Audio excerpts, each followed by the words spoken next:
Hey everyone, this is Neha and welcome back to my channel। कैसे आप सब? I hope आप बहुत बढ़िया कर होंगे। आपका स्वागत है आपके अपने चैनल स्टडी विथ ईज 24/7 पर। आज का हमारा टॉपिक है ईवीएस से, जो कि टॉपिक ऑल इन वन के नाम से मैंने इस वीडियो को बनाया है।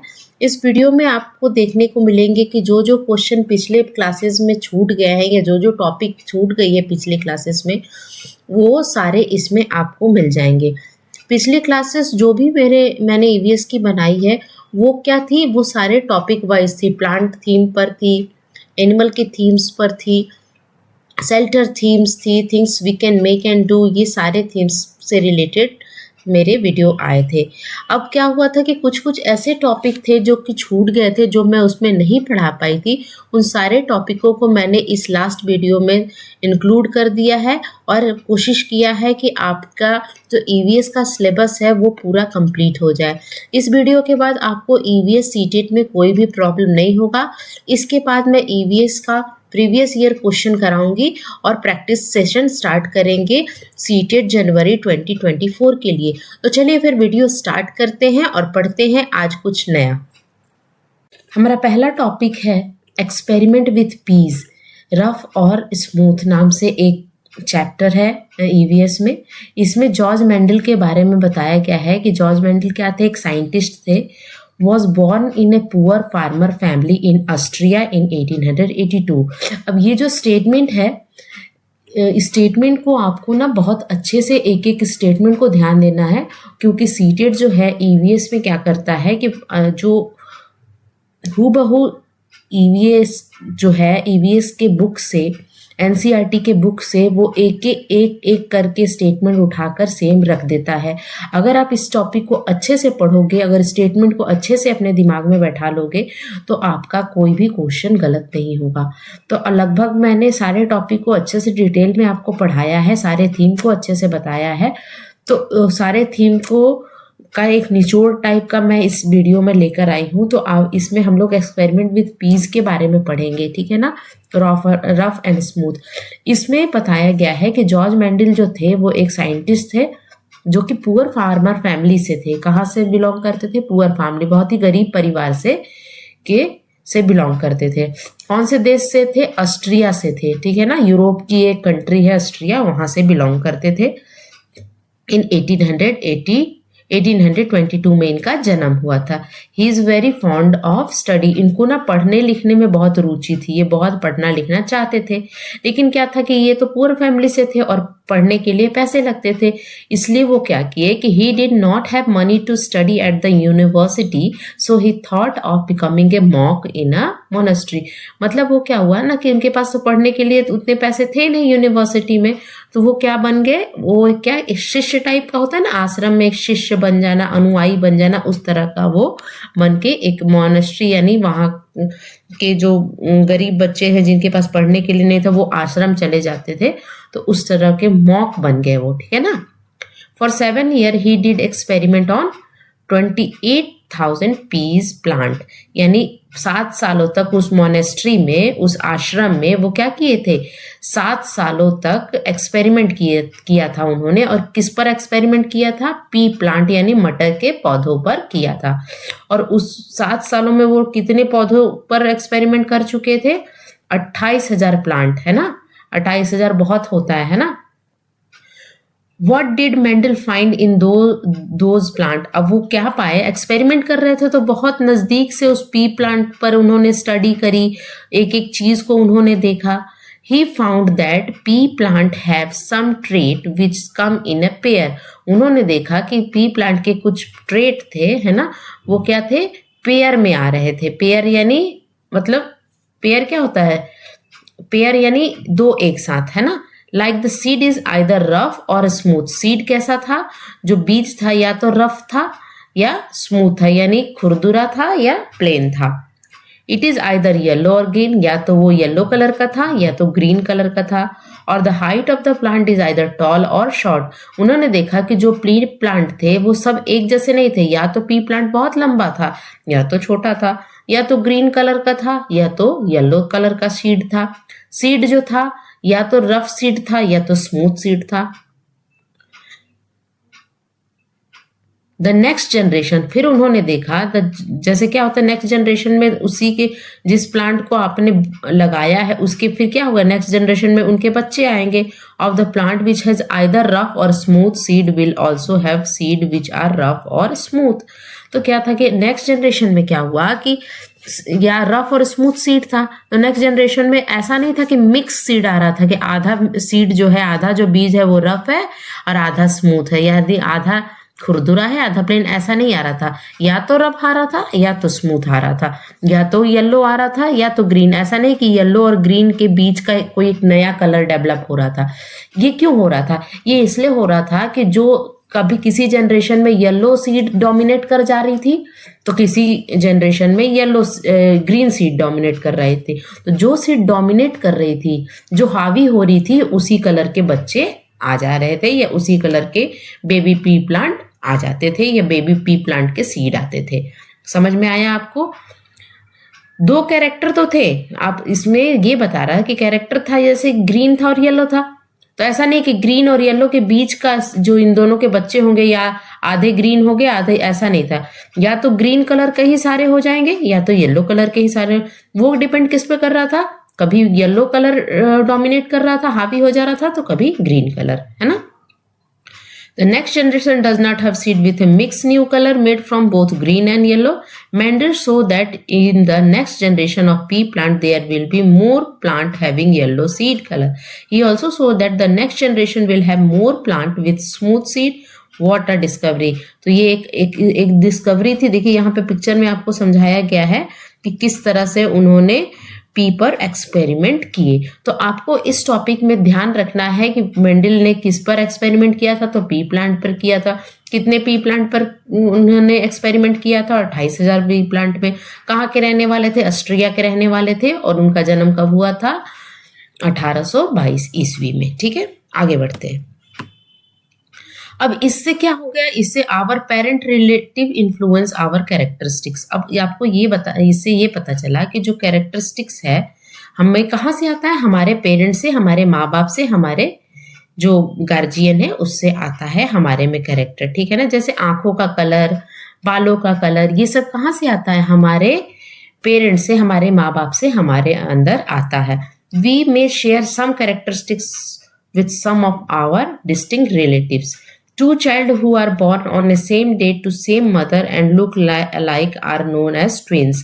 अगर दो बच्चे जब एक साथ जन्म लेते हैं तो उनको तो क्या बोलते हैं? ट्विंस बोलते हैं, क्योंकि वो सेम मदर से आए हैं।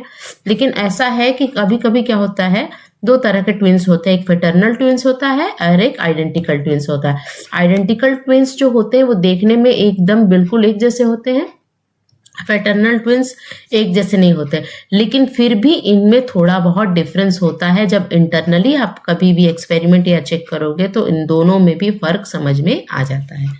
अब हम पढ़ेंगे ओविपेरस क्या होता है। Oviparous animal are the ones who lay egg and do not give birth to their offspring directly. Oviparous यानी ओ से ही समझ जाओ ना कि अंडा, है ना। ओविपेरस एनिमल वो होते हैं जो कि क्या देते हैं? एग ले करते हैं, है ना। और वो किसी भी बेबी को बर्थ नहीं करते हैं। जैसे आप यहाँ पे लेजर्ड को दे सकते हो। लेजर्ड का डायरेक्ट बेबी नहीं होता है, पहले वो अंडा देता है और अंडे में से बेबी निकलता है। आप हैन को देखो, हैन भी अंडा देगा और उसमें से बेबी निकलेगा। तो ऐसे एनिमल जो एग ले करते हैं उसको क्या बोलते हैं? ओविपोरस बोलते हैं, है ना। ओविपोरस एनिमल, ठीक है ना। ओविपेरस अब कौन कौन से होंगे? बर्ड का भी आपने देखा होगा, चिड़िया अंडे देती है ना। रेप्टाइल्स में क्या आ जाएगा? रेप्टाइल्स में जैसे आप ये रेप्टाइल्स में आ जाएंगे, लिजर्ड आ जाएगा, है ना, चैम्बलियन, ये सब आ जाएगा। एम्फीबियंस, ये सब क्या करते हैं? एग ले करते हैं। उसी का जस्ट ऑपोजिट होता है विविपेरस। विविपेरस और ओविपेरस बहुत इंपॉर्टेंट है, इसको आपको ध्यान से देना। विविपेरस एनिमल जैसे हम लोग, animal that are ones that give live birth do not lay egg. ऐसे एनिमल जो कि डायरेक्ट बच्चे को जन्म देते हैं, अंडा पहले ले नहीं करते, पहले डायरेक्ट बच्चे को। जैसे आप यहाँ पे देख सकते हो टाइगर है, टाइगर भी डायरेक्ट बच्चे को देता है।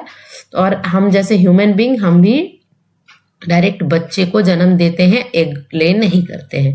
तो आपको अच्छे से समझ में आ गया कि ओविपेरस क्या होता है और विविपेरस का। ओविपेरस जो अंडा ले करते हैं और विविपेरस जो डायरेक्ट बच्चे को जन्म देते हैं। अब मैमल्स के बारे में पढ़ेंगे, ठीक है ना। They are warm blooded animal. Mammals क्या होते हैं? वार्म ब्लडेड एनिमल होते हैं। Example of cold blooded animal are reptiles, fish, etc, है ना।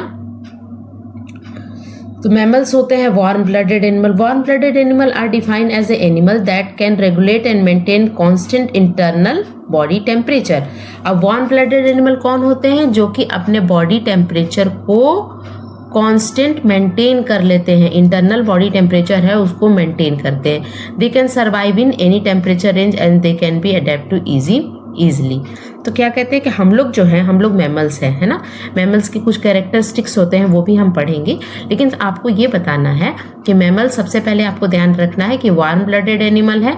वार्म ब्लडेड एनिमल उनको बोलते हैं जो कि अपने बॉडी के टेम्परेचर को मेंटेन कर लेते हैं किसी भी सिचुएशन में, और वो सर्वाइव कर लेते हैं एनी टेम्परेचर रेंज को, ठीक है ना।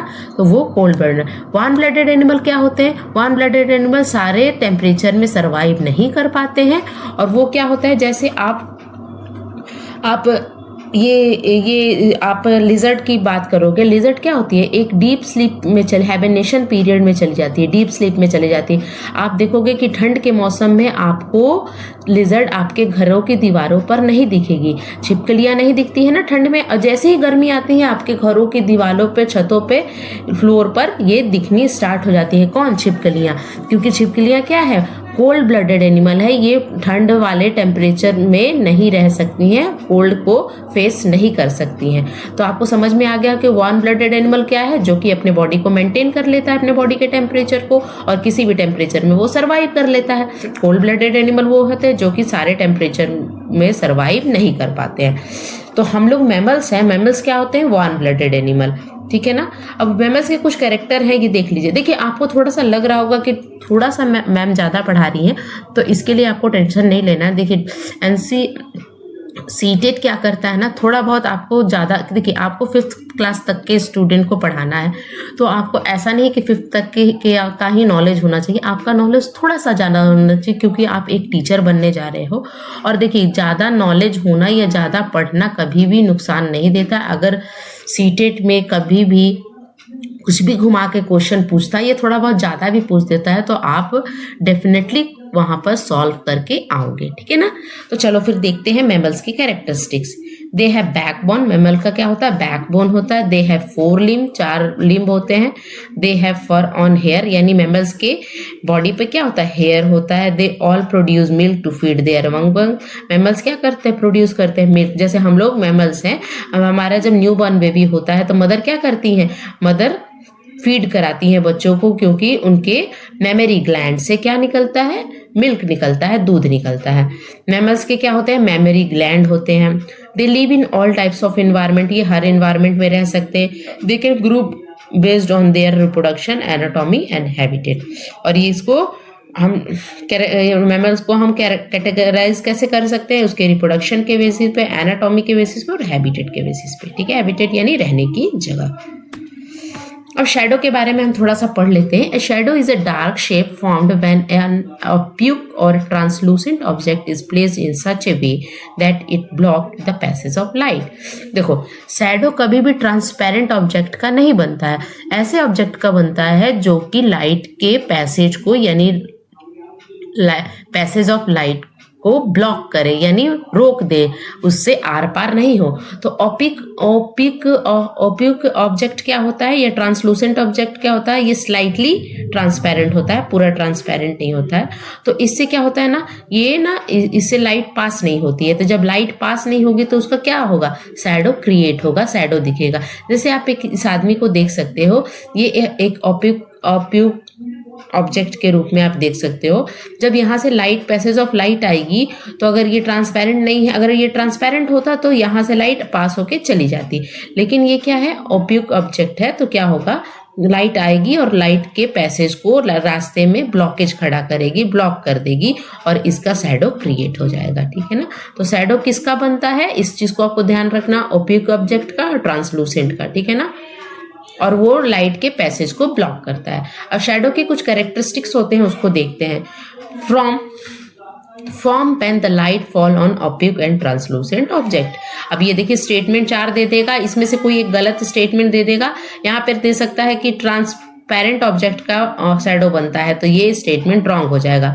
तो आपको ध्यान में रखना है कि स्टेटमेंट में ऑप्यूक लिखा है या ट्रांसलूसेंट लिखा है, ठीक है ना। Form from the opposite side of the source of light, source of light के अपोजिट साइड में, अगर सोर्स ऑफ लाइट इस साइड का है तो शैडो इधर बनेगा, और सोर्स ऑफ लाइट आपका इधर का है तो शैडो इस साइड बनेगा। यानी डिपेंड करेगा कि आपका सोर्स ऑफ लाइट यानी लाइट किधर से आ रही है, ठीक है ना। ऑलवेज डार्क कलर का शैडो का कैसा बनेगा, डार्क कलर का बनेगा, यानी ब्लैक कलर का ही दिखेगा, आपको शैडो कलरफुल नहीं दिखेगा, ठीक है ना। Only show the shape of the object, shape of the object, object के शेप को शो करेगा, है ना, उसकी बनावट को शो करेगा, ठीक है। Size and position of shadow, size and position of shadow कैसा होता है उसके बारे में बताएं। Closer the source of light bigger is the source of bigger is the shadow form, जितना लाइट पास होगा ना सोर्स ऑफ लाइट उतना बड़ा शैडो आपका बनेगा, ठीक है ना। Closer the screen smaller the shadow formed. In India, we have such observatory in a place like Delhi, Jaipur, they are called Jantar Mantar. अब यहाँ पे बताया गया है कि हमारे पास कुछ ऑब्जर्वेटरी है हमारे इंडिया में, जैसे दिल्ली में है, जयपुर में है, उसको हम क्या कहते हैं, जंतर मंतर कहते हैं। Scientists in the older day used these observatory to study the position of sun and the planet at the different time of the year. क्या होता है ना कि पहले इतना टेक्नोलॉजी बढ़ा हुआ नहीं था, इतना मतलब इतने साइंटिस्ट जो थे इतना मतलब आगे नहीं बढ़ा था, तो उसके कारण पहले के लोग जो थे वो टाइम देखने के लिए, प्लैनेट के सन के पोजीशन को देखने के लिए कुछ ऐसे ऑब्जर्वेटरी बनाए थे जिससे उनको पता चलता था कि अब सूर्य किस दिशा में जा रही है, या सूर्य ग्रहण कब लगेगा, ये इस तरह के प्लैनेट, कौन से प्लैनेट किस दिशा में, इस तरह का वो पता लगा लिया करते थे। अब मेटल के बारे में पढ़ते हैं। मेटल बहुत इंपॉर्टेंट है। Assam, Gujarat, Maharashtra and Andhra Pradesh have oil field found deep inside the earth. ये जो स्टेट के नाम दिए गए हैं यहाँ पे, ये ना इस स्टेट में बहुत ही ज़्यादा ऑयल फील्ड है ना।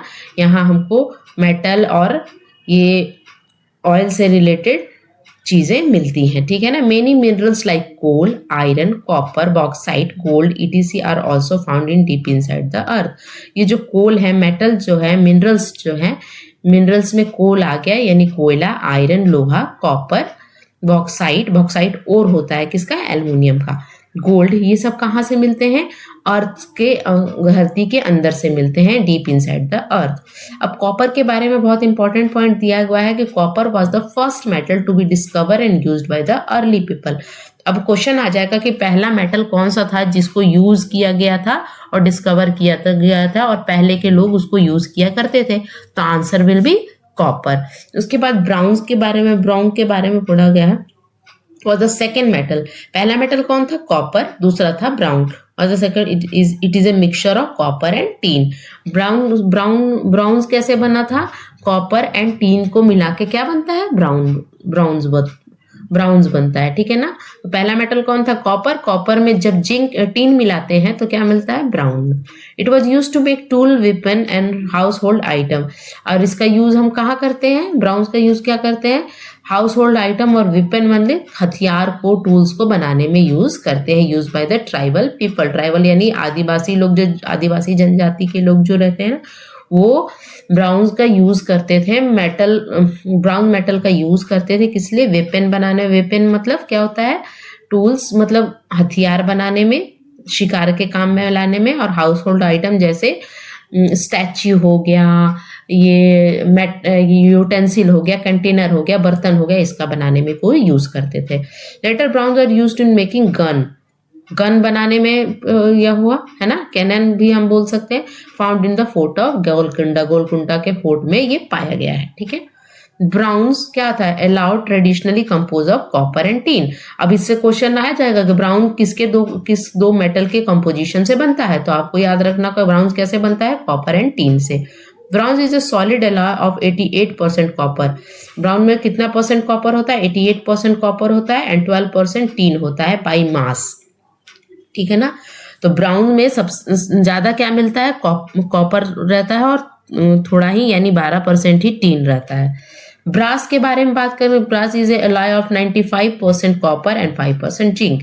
अब यहाँ पे दो चीज याद रखिएगा, ब्रास जो होता है, ब्रास भी कॉपर से बनता है और ब्रॉन्ज भी कॉपर से बनता है, ठीक है ना। लेकिन ब्रॉन्ज में 12% टीन होता है और ब्रास में 5% जिंक होता है, यानी ब्रास बनेगा कॉपर एंड जिंक से और ब्राउन्स बनेगा कॉपर एंड टीन से। कंफ्यूज नहीं होना है, इस चीज को आप एक बार और देख लेना, ठीक है। फ्यूल के बारे में पढ़ते हैं। Crude oil means a mixture of hydrocarbon that exist in a liquid phase in a natural underground reservoir and remain liquid at the atmospheric pressure after passing through the surface of separating facility। Fuel के बारे में दिया है crude oil में, जो कि किससे बनता है, क्या है वो, मिक्सचर ऑफ हाइड्रोकार्बन है, ठीक है ना। Product made from crude oil, crude oil से क्या क्या बन सकता है, इससे क्वेश्चन आता है, आपको ध्यान में रखना है। मैं वहां पर बताते चलूंगी जहां जहां से क्वेश्चन बन चुके हैं प्रीवियस ईयर में, ठीक है ना। The petroleum product include gasoline, distillate such as gasoline, distillate such as diesel fuel, heating oil, jet fuel, petrochemical feedstock, waxes, lubricating oil and asphates। ये सब किससे बनते हैं, ये सब क्या है, पेट्रोलियम प्रोडक्ट है, ठीक है ना। और बहुत सारे डिस्टिलेशन के प्रोसेस से, प्योरीफाइंग प्रोसेस के थ्रू ये बनता है। अब बॉम्बे हाई के बारे में एनसीईआरटी में दिया हुआ है कि बॉम्बे हाई क्या है, located in Arabian sea at about 165 kilometer west north west of Mumbai city in the western offshore. Western समुद्र किनारे पे 165 किलोमीटर दूरी पर क्या है, बॉम्बे हाई है ना। Is the largest and most prolific oil field in the India. Bombay क्या है, बहुत ही बड़ा ऑयल फील्ड है इंडिया का, जहां पर क्या होता है, पेट्रोलियम प्रोडक्ट वहां से लिए जाते हैं। And food production of May 1976, ठीक है। कोल के बारे में पढ़ते हैं। Coal is a sedimentary deposition composition of predominantly of the carbon that is readily combustible. Coal क्या होता है, कोल जो होता है वो सेडिमेंट्री रॉक से बना होता है, सेडिमेंट्री रॉक के डिपोजिशन से बना होता है। कोल का कलर क्या होता है, ब्लैक एंड ब्राउन कलर का कोल होता है और बहुत ही कंबस्टेबल मतलब बहुत ज्वलनशील होता है, ठीक है ना। It has a composition that include inherited moisture, consist of more than 50% by weight and more than 70% by volume of carbonaceous material, ठीक है। ये इतना इंपॉर्टेंट नहीं है, आपको ये देखना है कि कोल किससे बनता है, सेडिमेंट्री डिपोजिशन ऑफ रॉक से बनता है। Coal is classified into 4 main type. अब यहाँ पे आपको ध्यान देना है कि कोल जो है उसके 4 मेन टाइप होते हैं, ठीक है ना। इस चीज को आपको, इस लाइन को आपको ध्यान में रखना है। एंथ्रासाइट, ब्यूटेमिनस, सब ब्यूटेमिनस एंड लिग्नाइट, ये 4 वैरायटी होते हैं कोल के, और उसमें सबसे अच्छी वैरायटी किसकी होती है, एंथ्रासाइट की होती है, ठीक है ना। और लिग्नाइट जो होती है वो सबसे पुअर क्वालिटी की कोल होती है। तो अगर क्वेश्चन आए कि बेस्ट क्वालिटी ऑफ कोल कौन है, तो एंथ्रासाइट, ठीक है। आगे बढ़ते हैं। ग्रीन हाउस इफेक्ट के बारे में हम पढ़ेंगे कि ग्रीन हाउस इफेक्ट क्या होता है। Greenhouse effect is the process by which radiation from the sun are absorb by the greenhouse gases and not reflect back into the space. This insulated the surface of earth and the prevent it from freezing। देखिए green house effect जब होता है, जब सन से बहुत सारी gases निकलती हैं, है ना, डिफरेंट टाइप्स ऑफ रेडिएशन निकलता है, तो वो रेडिएशन क्या होता है, ग्रीन हाउस गैसेस क्या करती हैं, एब्जॉर्ब करती हैं, है ना। तो इसके पीछे देखिए ग्रीन हाउस गैस क्या होता है ना, कि रेडिएशन फ्रॉम द सन, बहुत सारे रेडिएशन निकलते हैं सन से, तो उसको कौन करता है एब्जॉर्ब, ग्रीन हाउस गैसेस करते हैं, है ना। लेकिन क्या होता है, रिफ्लेक्ट बैक इन, तो और वो जो गैसेस होते हैं वो रिफ्लेक्ट, कुछ तो होती है कि जो धरती की सतह होती है वो एब्जॉर्ब कर लेती है, और कुछ जो होते हैं ग्रीन हाउस गैस एब्जॉर्ब कर लेते हैं। तो ये ग्रीन हाउस गैस हमारे लिए हेल्पफुल भी है ना। हेल्पफुल कैसे है, क्योंकि देखो अगर वो सन के रेडिएशन को एब्जॉर्ब नहीं करेंगे तो हमारी धरती क्या हो जाएगी, बहुत ठंडी हो जाएगी और हम यहाँ पे सरवाइव नहीं कर पाएंगे। इसीलिए ग्रीन हाउस गैस बहुत ही ज़्यादा इम्पॉर्टेंट है। तो ग्रीन हाउस इफेक्ट ये होता है कि जो सन से रेडिएशन निकलता है उसको ग्रीन हाउस गैस क्या करते हैं, एब्जॉर्ब करते हैं। अब कुछ ग्रीन हाउस गैसेस के बारे में हम पढ़ेंगे, जैसे क्या होता है, कार्बन डाइऑक्साइड, ठीक है ना। और ग्रीन हाउस गैसेस जो होते हैं वो एब्जॉर्ब करते हैं उसको। लेकिन क्या होता है कि जब ये, सबसे पहले हम ये देखते हैं कि ग्रीन हाउस गैसेस होते कौन कौन से हैं, ठीक है ना। Carbon dioxide, methane, nitrous oxide and the so called F gases. F gases में कौन सा होता है, hydrofluorocarbon, perfluorocarbon and sulphur hexafluoride. These are the greenhouse gases. इसमें वाटर वेपर भी आता है और भी कुछ 2-3 आते हैं, मैं आपको आगे डिटेल बताऊंगी। तो सबसे पहले आपने समझा कि ग्रीन हाउस गैस इफेक्ट क्या होता है। जो सन से रेडिएशन निकलता है उसको ग्रीन हाउस गैसेस क्या करती है, एब्जॉर्ब करती हैं और हमें धरती को बहुत ज़्यादा ठंडा होने से बचाती हैं। अगर धरती बहुत ज़्यादा ठंडी हो जाएगी और ग्रीन हाउस गैसेस जो है वो रेडिएशन को अब्जॉर्ब नहीं करेंगे तो हम यहाँ सर्वाइव नहीं कर पाएंगे। लेकिन क्या होता है ना कि ये जो कार्बन डाइऑक्साइड है ये सब क्या होता है ना, नाइट्रियस ऑक्साइड, ये एक्सेस जब हो जाएंगे ना तो धरती बहुत गर्म हो जाएगी, और गर्म हो जाएगी तो उससे वो भी हमारे लिए बहुत हानिकारक है, हार्मफुल है ना। इसीलिए बोला जाता है कि जो ये ऑटोमोबाइल से जो धुएं निकलते हैं और बहुत सारे जैसे जब हम कोल बर्न करते हैं तो उससे भी जो धुएं निकलते हैं उससे क्या होता है, कार्बन डाइऑक्साइड की जो क्या है परसेंटेज बहुत बढ़ रही है और धरती गर्म हो रही है। तो ये भी, कोई भी चीज़ की अति जो है वो बहुत ही हानिकारक होती है, हार्मफुल होती है। इसीलिए ये हमारे लिए है तो अच्छा, हमारे लिए अच्छा काम कर रहे हैं, लेकिन हम जो है ह्यूमन बीइंग है इसका दुरुपयोग कर रहे हैं और एक्सेस कर रहे हैं। ऑटोमोबाइल जला रहे हैं, पटाखे जला रहे हैं, एयर क्वालिटी आपकी पुअर हो रही है और इससे क्या हो रहा है, बहुत सारी बीमारियां हो रही है। हमारा इन्वायरमेंट क्या हो रहा है, बहुत डिटोरिएट हो रहा है, खराब हो रहा है, और हम कुछ दिनों बाद हमारी धरती रहने लायक नहीं रहेगी। ठीक है, एसिड रेन के बारे में पढ़ते हैं। When the harmful gases like sulfur dioxide and nitrogen oxide react with moisture present in air, they form nitric acid and sulfuric acid. देखिए क्या होता है, एसिड रेन में क्या होता है, जैसे फैक्ट्री वगैरह से जो धुएं वगैरह निकलते हैं उस धुएं में क्या होता है, SO2 होता है यानी सल्फर डाइऑक्साइड होता है, नाइट्रस ऑक्साइड होता है, कार्बन डाइऑक्साइड। ये जब धुएं आसमान में जाते हैं और वहां पे आसमान में क्या होता है, मॉइस्चर रहता है। मॉइस्चर रहता है यानी H2O वाटर रहता है। तो उसके साथ जब ये कंबाइन करते हैं, ये जो है हार्मफुल गैसेस है, उसके साथ जब वो कंबाइन करते हैं तो बहुत ही हार्मफुल गैसेस यानी एसिडिक गैस का निर्माण करते हैं, जिसको हम बोलते हैं nitric acid and sulphuric acid. Nitric acid और सल्फ्यूरिक एसिड, और ये इतने ज़्यादा हार्मफुल हैं कि जो भी धरती पे जब ये बारिश के रूप में, अब ये क्या होता है, ऊपर जाके मॉइस्चर के साथ तो मिल गए, मॉइस्चर के साथ मिल गया, और जब बारिश होती है तो यही जो एसिड जो होते हैं ये बहुत ही खतरनाक एसिड होती है, nitric acid and sulphuric acid. Sulphuric acid is the king of acid, king of acid कहते हैं। जो एसिड अटैक वगैरह होता है ना उसमें इसी एसिड का यूज किया जाता है, इसीलिए गवर्नमेंट ऑफ इंडिया ने इसको बैन कर रखा है कि आप इसको खरीद नहीं सकते हैं। ठीक है ना। तो यहाँ पे क्या बताया गया है, जो फैक्ट्री से धुएं निकलते हैं वो आसमान में ऊपर जाकर जो ड्रॉपलेट्स होते हैं, वाटर ड्रॉपलेट्स होते हैं, मॉइस्चर होते हैं, उसके साथ कंबाइन करके क्या बना लेते हैं, H2SO4 यानी सल्फ्यूरिक एसिड बना लेते हैं और नाइट्रिक एसिड बना लेते हैं। ये दोनों एसिड जो होते हैं वो बहुत ही ज़्यादा हार्मफुल है हमारे लिए, हमारे धरती के लिए, पेड़ पौधों के लिए, इवन जो पानी में रहते हैं एनिमल, एक्वेटिक एनिमल, उनके लिए भी हार्मफुल होते हैं। तो एसिड रेन जो होते हैं, एसिड रेन के कारण ही क्या हो रहा है ना कि these acid when drop down on the earth along with rain is called acid rain। और यही एसिड जो है ड्रॉप, बारिश की बूंदों के साथ जब हमारे धरती पे आती है तो इसको हम क्या बोलते हैं, एसिड रेन। तो अब आपको समझ में आ गया कि फैक्ट्री से जो धुआं निकलता है वो हमारे लिए कितना खतरनाक है। The main cause of yellow colour of Taj Mahal is sulfur dioxide. Sulfur dioxide react with water molecules present in the atmosphere forming sulfuric acid H2SO, sulfurous acid H2SO3 and sulfuric acid H2SO4। देखिए क्या होता है ना कि अगर question आए कि ताजमहल का येलो कलर होने का कारण क्या है, तो जो फैक्ट्री से SO2 निकलता है, सल्फर डाइऑक्साइड, उसके कारण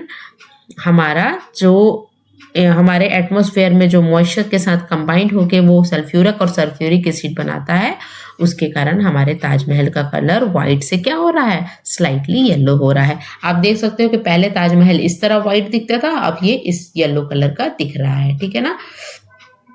अब चलो, सिगरेट के लाइटर में कौन सा गैस होता है ये आपको बताना है। तो क्या होगा, ब्यूटेन गैस होता है सिगरेट के लाइटर में। अब एक और इन्वायरमेंट से रिलेटेड एक और टॉपिक हम पढ़ते हैं जिसको हम ओजोन लेयर कहते हैं, ठीक है ना।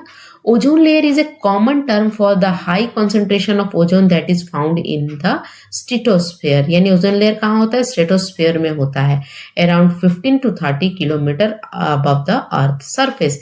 यानी स्ट्रेटोस्फेयर कहाँ मिलता है, कहाँ पाया जाता है, 15 से 30 kilometre above the earth surface से, हमारे धरती से 15 से 20 किलोमीटर ऊपर क्या मिलता है, स्ट्रेटोस्फेयर मिलता है। और इससे पहले एक और लेयर आती है, ये दूसरा लेयर है। It cover the entire planet and protect life on the earth by absorbing harmful violet, ultraviolet, V and UV rays, radiation from the sun. देखिए क्या होता है ओजोन लेयर। ओजोन लेयर क्या होता है, ये आप धरती देख सकते, ये हमारी प्यारी धरती, हमारा अर्थ, और इसके चारों तरफ एक लेयर होता है जिसको हम क्या बोलते हैं, ओजोन लेयर बोलते हैं। सन से क्या होता है ना, सन क्या है, एक अल्टीमेट सोर्स ऑफ एनर्जी है। तो सन से कुछ हार्मफुल गैसेस भी निकलते हैं जिसको हम लोग अल्ट्रावायलेट रे, गैस कह सकते हैं, रे बोल सकते हैं, है ना, रे आप बोलोगे, ठीक है ना। अल्ट्रावायलेट रे निकलती है, ठीक है ना, जो कि हार्मफुल होती है। तो ओजोन लेयर का क्या काम होता है कि ये जो अल्ट्रावायलेट रे जो होता है, यूवी रे, जब धरती के साइड बढ़ता है तो यहीं पर ये रोक देता है और ये हमारे धरती तक, हमारे तक आने नहीं देता है। यानी ये एक प्रोटेक्टिव लेयर है, एक कवच का काम करता है, और हमारे पास जो यूवी रे है, जो अल्ट्रावायलेट रे है, हमारे धरती तक पहुंचने नहीं देता और हमारे लाइफ को सेव करता है, बचाता है। यानी ओजोन लेयर क्या है, सबसे पहले तो एक प्रोटेक्टिव लेयर है जो कि हमारे धरती के चारों तरफ हमारे धरती को कवर करके रखा हुआ है। वो किस लेयर में पाया जाता है, स्ट्रेटोस्फेयर में पाया जाता है, जो कि 15 से 20 किलोमीटर अबव द अर्थ से 15 से 20 किलोमीटर अबव द अर्थ पर रहता है, ठीक है ना। ये हो गया ओजोन लेयर की बात। अब हम पढ़ेंगे ओजोन लेयर डिप्लीशन क्या होता है, डिप्लीशन ऑफ ओजोन लेयर क्या होता है और इसका इफेक्ट क्या होता है। Depletion of this layer by the ozone depletion substance will lead to higher UV level, which is turn will cause the increased skin cancer and created scattered and potential damage to some marine organism, plant and plastic। देखिए क्या होता है, अब ozone layer depletion हो रहा है। Depletion का मतलब होता है, डिप्लीशन का मतलब, डिप्लीटिंग का मतलब ये होता है कि ओजोन लेयर का जो ये थिकनेस है ना, थिकनेस ओजोन लेयर, वो जो आप अक्सर कॉमन लेमैन लैंग्वेज में आप सुने होंगे कि ओजोन लेयर में छेद हो गया है। छेद का मतलब ये नहीं है कि बड़ा सा होल हो गया है और वहां से यूवी रे पास हो रहा है। देखिए यूवी रे, ये ओजोन लेयर का क्या काम होता है, हमें अल्ट्रावायलेट रे से बचाना। लेकिन क्या होता है, डिप्लीशन हो रहा है, उसमें क्या हो रहा है, उसकी थिकनेस कम हो रही है। जैसे आप ये देख लो, ये क्या है, ओजोन लेयर है और इसकी थिकनेस कम हो रही है। ये जो है ना, इतनी चौड़ी है ना, चौड़ाई कम हो रही है। यानी जो यहाँ से CFC होती है, जो कि AC वगैरह से निकलती है, AC रेफ्रिजरेटर से एक गैस निकलती है जिसको क्लोरोफ्लोरोकार्बन बोलते हैं। ये हार्मफुल, ये क्या होती है, ये जब निकल रही है, इससे क्या हो रहा है, आजकल AC वगैरह का बहुत ज़्यादा यूज़ हो रहा है। हर जगह आप देखोगे AC, बस, हर जगह, अगर कोई फ्लैट में रह रहा है, उसके पास 3 बेडरूम है तो तीनों बेडरूम में AC लगे हुए हैं। लोग को बहुत जैसे आराम और लोगों को बहुत ज़्यादा क्या कि इजी वे में रहने की आदत हो गई है। तो इससे क्या हो रहा है, ज़्यादा से ज़्यादा यूज़ हो रहा है तो क्लोरोफ्लोरोकार्बन उतना ज़्यादा रिलीज हो रहा है, उतना ज़्यादा निकल रहा है, जितना ज़्यादा आप AC, air conditioner, fridge use करेंगे। तो उससे क्या हो रहा है कि ओजोन लेयर हमारा प्रभावित हो रहा है, ओजोन लेयर में डिप्लीशन हो रहा है, उसकी थिकनेस कम हो रही है। ऐसा नहीं कि बड़ा सा होल हो गया है और वहाँ से ऐसे हमारा ओजोन लेयर खराब हो रहा है। तो समझ में आई बात, ठीक है ना। अब यहाँ पे हम एटमॉस्फेयर ऑफ द अर्थ के बारे में, लेयर के बारे में हम पढ़ेंगे। थोड़ा सा आप एक बार देख लो कितने लेयर होते हैं, 1 2 3 4 5 लेयर हैं, ठीक है। तो सबसे पहले ट्रोपोस्फेयर होता है, ट्रोपोस्फेयर के बाद ट्रोपोस्फेयर में क्या चलता है? ट्रोपोस्फेयर में ये हमारा एरोप्लेन वगैरह या हॉट एयर बलून मूव करते हैं। उसके ऊपर क्या होता है, यहाँ पे जेट प्लेन वगैरह चलेंगे। स्ट्रेटोस्फेयर में ओजोन लेयर, स्ट्रेटोस्फेयर यहाँ पे जैसे ही स्ट्रेटोस्फेयर खत्म होता है ओजोन लेयर आपका मिलता है। उसके बाद मीजोस्फेयर होता है। मीजोस्फेयर के बाद आपका थर्मोस्फेयर होता है। थर्मोस्फेयर में आपको सैटेलाइट वगैरह मिलेंगे और सबसे जो ऊपरी लेयर होता है उसको एक्सोस्फेयर बोलते हैं। आप यहाँ पे आप देख सकते हो troposphere, stratosphere, mesosphere, thermosphere and exosphere, ठीक है ना। ये लेयर ऑफ अर्थ है, आपको इसको ध्यान में रखना है, ठीक है ना। कहाँ पे कौन सी चीजें मूव करती हैं रहती हैं वो आपको देखना है। अब हम कुछ बर्ड से रिलेटेड टॉपिक जो थी, क्वेश्चन जो थे, क्वेश्चन नहीं आप ये बोल सकते हो कि बर्ड से रिलेटेड थोड़े बहुत आपके मिस हो गए थे टॉपिक, वो हम पढ़ेंगे। सम फैक्ट्स पढ़ते हैं बर्ड से रिलेटेड। इंडियन रॉबिंग बर्ड ले egg in between the stone, यानी स्टोन के बीच में इंडियन रॉबिंग बर्ड जो है वो क्या देती है, ये इंडियन रॉबिंग बर्ड है, स्टोन के बीच में अपने अंडे देती है। ये एक पॉइंट हो गया। Dove make it nest among the thorn और इन मेहंदी हेचेस, यानी मेहंदी के वो क्या, डव जो है एक चिड़िया का नाम है, वो अपना घोंसला कहाँ बनाती है, थॉर्न यानी कांटों के ऊपर और मेहंदी प्लांट के कांटों के बीच में बनाती है। कौन बनाती है? डव बनाती है। इंडियन रॉबिन बर्ड के बारे में क्या हमने देखा कि वो अपने एग को अंडे कहाँ देती है, पत्थरों के बीच में, स्टोन के बीच में। Crow make its nest high up at tree और क्वाइट लार्जर। क्रो अपना नेस्ट कहाँ बनाता है? बहुत ही ट्री के सबसे ऊंचे वाले पार्ट पर बनाता है और उसका जो नेस्ट होता है, जो उसका घोंसला होता है, वो थोड़ा सा बड़ा होता है। Koel does not make it nest, यानी कोयल जो है अपना घोंसला नहीं बनाती है। ये सब पॉइंट है और फैक्ट्स है, इससे रिलेटेड क्वेश्चन बनते हैं। इट्स ले egg on A crow nest, यानी देखिए यहाँ पे बताया गया है कि क्रो तो अपना घोंसला बनाता है लेकिन कोयल अपनी घोंसला नहीं बनाती है। और बहुत ही वो क्लेवर यानी बहुत ही चालाक पक्षी है। वो अपना अंडा कहाँ जाके दे देती है? वो कौवे के घोंसले में जाके दे देती है। और कौवा क्या समझता है? कौवा थोड़ा सा बेवकूफ आप समझ सकते हो कि वो अपने अंडा समझ के कोयल के अंडे का पालन पोषण करता है। Spider, rat, cockroach, lizard are found in our house, ये हमारे कहाँ मिलते हैं? इनका घर कहाँ है? हमारे घर में। वीवर्स बर्ड के बारे में हो रहा है। Make it nest on A thorny tree, has branches hanging over the water on the height for safety of the egg, it is very clever and talented bird. अब यहाँ पे वीवर्स बर्ड के बारे में बोल रहा है, जो कि अपना घोंसला किससे? अपने चोंच जो है ना, इसकी बीक, उससे ही बना लेती है। और कहाँ बनाती है? ये बनाती है थॉर्नी ट्री पे। थॉर्नी ट्री यानी कांटेदार ट्री पर बनाती है। और उनकी जो ब्रांचेस होती है ना, वाटर के ऊपर हैंग करते रहती है ताकि जो दूसरा जानवर है आके उनके नेस्ट को खराब ना करे, नुकसान ना पहुंचाए। इसीलिए इसको क्या बोलते हैं? Clever bird and talented bird कहते हैं। अगर क्वेश्चन है कि क्लेवर एंड टैलेंटेड बर्ड कौन सी है, तो वीवर्स बर्ड। आप यहाँ पे इसकी तस्वीर पिक्चर देख सकते हैं, ठीक है। तो bird move it neck back and fourth with a jerk. अब एनसीईआरटी में एक बार क्वेश्चन आया था कि वो उस बर्ड का नाम बताइए जो अपने नेक को, अपने गले को बैक एंड फोर्थ में मूव करती है विथ अ जर्क के थ्रू, है ना। तो उसका नाम क्या था? मैना। Owl also rotate it neck at 360 degree but not use jerk. Owl भी अपने नेक को चारों तरफ घुमाती है, या आउल है, लेकिन जर्क के थ्रू नहीं, आराम से घुमाती है। जर्क यानी अचानक से फोर्स लगा के, ठीक है। अब तिब्बतियन के बारे में एनसीईआरटी में दिया है, ये ऑल्सो कॉल्ड भूती। तिब्बतियन को हम क्या बोलते हैं? भूती। अब भूती is a language spoken in Ladakh, और भूती एक लैंग्वेज भी है जो कि लद्दाख में बोला जाता है। लद्दाख को हम क्या बोलते हैं? कोल्ड डेजर्ट बोलते हैं। इन भूती लैंग्वेज मदर को क्या बोलते हैं? आमाले, एंड फादर को बोलते हैं आबाले। इन भूती लैंग्वेज में मदर यानी माँ को क्या बोलते हैं? आमाले, और फादर को आबाले। An egret sit on the buffalo because egret and the buffalo have symbiotic relationship. egret नाम की एक बर्ड है जो कि कहाँ बैठती है? बेफेलो के ऊपर बैठती है। अब क्यों बैठती है, इसके पीछे रीजन है, क्योंकि इन दोनों में क्या है, सिम्बायोटिक रिलेशनशिप है। सिम्बायोटिक रिलेशनशिप का मतलब क्या होता है, सिम्बायोटिक रिलेशनशिप का मतलब ये होता है कि दोनों को एक दूसरे से फायदा हो। एक आपने पैरासिटिक पढ़ा होगा, पैरासिटिक में क्या होता है कि एक को फायदा हो और दूसरे को नुकसान हो, लेकिन सिम्बायोटिक रिलेशनशिप में ये होता है कि दोनों जो होंगे, जिन दोनों के बीच में सिम्बायोटिक रिलेशनशिप होगा, जैसे यहाँ पे एग्रेट नाम की एक बर्ड है और बेफेलो के बीच में रिलेशन है, तो एग्रेट क्या करती है, बेफेलो के आप बैक साइड बोलोगे, ये बेफेलो के ऊपर बैठती है और दोनों में सिम्बायोटिक रिलेशन। अब कैसे सिम्बायोटिक रिलेशनशिप है वो हम समझेंगे।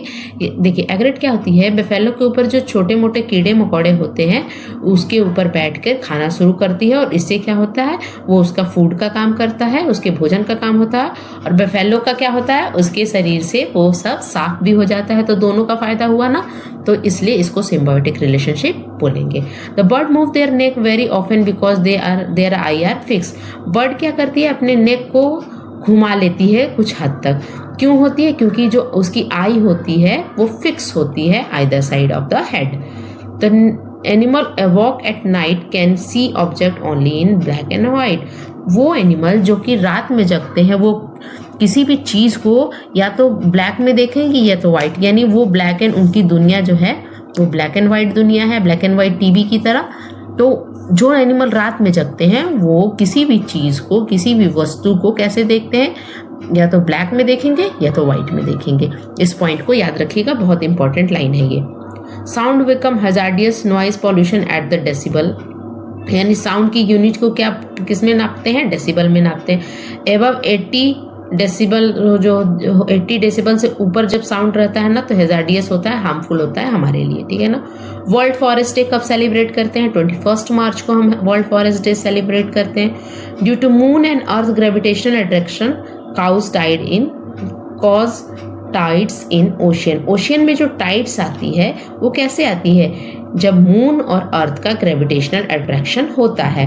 मून और अर्थ के ग्रेविटेशनल अट्रैक्शन के कारण ओशियन में क्या आती है, टाइड आती है।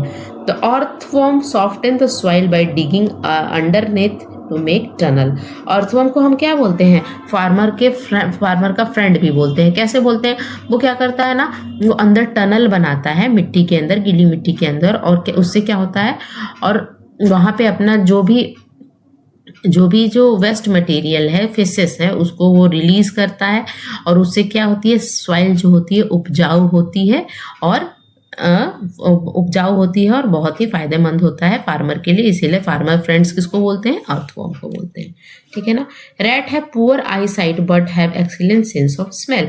रैट की जो है आई साइट पुअर होती है, अच्छी नहीं होती है, लेकिन जो उसकी सेंस ऑफ स्मेल है, यानी उसको किसी भी चीज़ को सूंघने की जो कैपेसिटी होती है वो बहुत ज़्यादा होती है। किसकी, रैट के बारे में हम बात कर रहे हैं। टच एंड टेस्ट, यानी उसकी आई साइट तो क्या होती है, पुअर होती है, अच्छी नहीं होती है, लेकिन have excellent sense of smell, touch and taste, ठीक है ना। In dance the hand and face are use to convey feeling. Dance जब हम करते हैं तो हाथ और फेस के मूवमेंट से ही आपकी डांस क्या होती है, दिखती है। तो ये किस लिए यूज करते हैं, हमारी जो फीलिंग है उसको कन्वे करने के लिए, वो आप तक पहुंचाने के लिए कि हम आके डांस किस विषय पे कर रहे हैं और क्या हमारे डांस से आपको मैसेज डिलीवर हो रहा है, ठीक है ना। तो दीज आर कॉल्ड मुद्राज एंड भाव। यानी मुद्राज किससे हम देंगे, हाथों के, पैरों के, इससे एक्टिविटी से, घुमाने से। मुद्राज जब हाथ और पैर घुमाते हैं तो उसको क्या बोलेंगे, मुद्रा बोलेंगे। जब फेशियल एक्सप्रेशन देंगे तो उसको क्या बोलते हैं, भाव, ठीक है ना। यानी फीलिंग को कन्वे करने के लिए हम हैंड और फेस का यूज करते हैं। जब हैंड का यूज करेंगे तो मुद्राज बनाएंगे, और फेस का यूज करेंगे तो भाव होगा।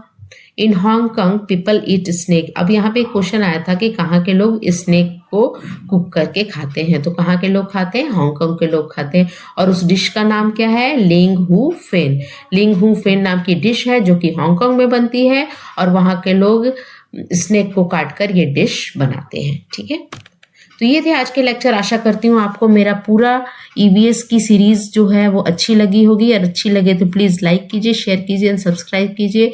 और बने रहिए आपके अपने चैनल स्टडी विथ ईज 24/7।